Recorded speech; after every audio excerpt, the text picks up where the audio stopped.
সর্বপ্রথম সরকারি চাকরিজীবীদের নবম পে স্কেল সহ মহার্ঘ ভাতা সংক্রান্ত সঠিক তথ্য পেতে চ্যানেলটিতে লাইক, কমেন্ট ও সাবস্ক্রাইব করতে ভুলবেন না। ধন্যবাদ।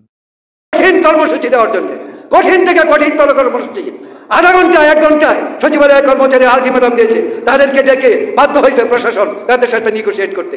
আর আমরা সচিবালয়ের বাইরে যারা আছি লক্ষ লক্ষ কর্মচারী, তাদের কথাবার্তা শুনে আমাদেরকে হাসি ঠাট্টা করা হয়। পত্র পত্রিকায় দেখেছি অনেক সুশীল সমাজের এবং অর্থনীতিবিদরা সরকারি কর্মচারীদের দাবি দেওয়ার বিষয়ে নেগেটিভ মন্তব্য করেছেন। তাদের উদ্দেশ্যেই আমি একটু কথা বলার জন্য এখানে উপস্থিত হয়েছি। 20 কোটি জনগণের মধ্যে সরকারি কর্মচারী মাত্র 14 লক্ষ। সেখানে তাদেরকে মহার্ঘ ভাতা দিলে কিংবা বৈষম্যহীন একটি পে কমিশন দিলে মানে বাজার দর ঊর্ধ্বগতি হবে, সরকারের মূল্যস্ফীতি বেড়ে যাবে, এই সকল অনেক কথাবার্তা বিভিন্ন মিডিয়াতে আসছে।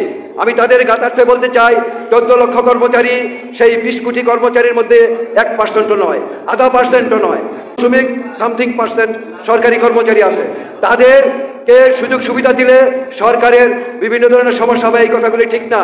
আমি একটা পরিসংখ্যান দিচ্ছি, এই দেশে প্রায় 2 কোটি লোক বিদেশে থাকে, তারা রেমিটেন্স যোদ্ধা, তারা বিভিন্ন দেশ থেকে যথেষ্ট টাকা পয়সা আমাদের পাঠায়। সেই পরিবারগুলি আজকের যে বাজার দর আছে সেখানে তারা বিভিন্নভাবে অনুপ্রবেশ করে এবং তারা এই আমাদের অর্থনৈতিক অবস্থানের একটা সূচকে অবস্থান করে।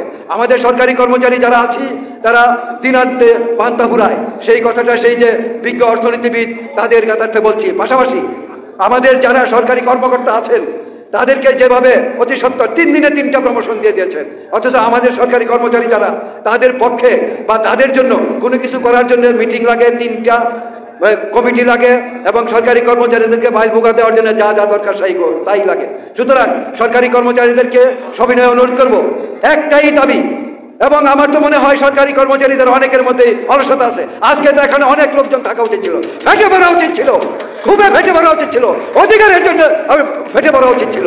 আজকে লোকজনের উপস্থিতি কম, সেটা আমি বুঝলাম না। যাই হোক, আমি অত্যন্ত অভাবী মানুষ, সরকারি কর্মচারী যারা আছেন তারা সবাই অভাবী আমি মনে করি, এবং সেই জন্য সেই সংগ্রামের জন্য আমার নেতৃবৃন্দদেরকে আমি অনুরোধ করব সঠিক এবং সুন্দর এবং কঠিন কর্মসূচি দেওয়ার জন্য। কঠিন থেকে কঠিনতর কর্মসূচি আধা ঘন্টায় 1 ঘন্টায় সচিবালয়ের কর্মচারী আলটিমেটাম দিয়েছে, তাদেরকে ডেকে বাধ্য হয়েছে প্রশাসন তাদের সাথে নিগোশিয়েট করতে। আর আমরা সচিবালয়ের বাইরে যারা আছি লক্ষ লক্ষ কর্মচারী, তাদের কথাবার্তা শুনে আমাদেরকে হাসি ঠাট্টা করা হয়। সুতরাং সম্মানিত নেতৃবৃন্দ যারা এখানে আছেন তাদের কাছ থেকে একটা কঠিন কর্মসূচি সহ সরকারি কর্মচারীদের দাবি দেওয়া আদায়ের জন্য সমস্ত কর্মচারীদেরকে একীভূত করে একটি জাতীয় সম্মেলন করে কঠিন কর্মসূচি দেওয়ার জন্য আমি সবিনয়ে অনুরোধ করছি। সবাইকে ধন্যবাদ।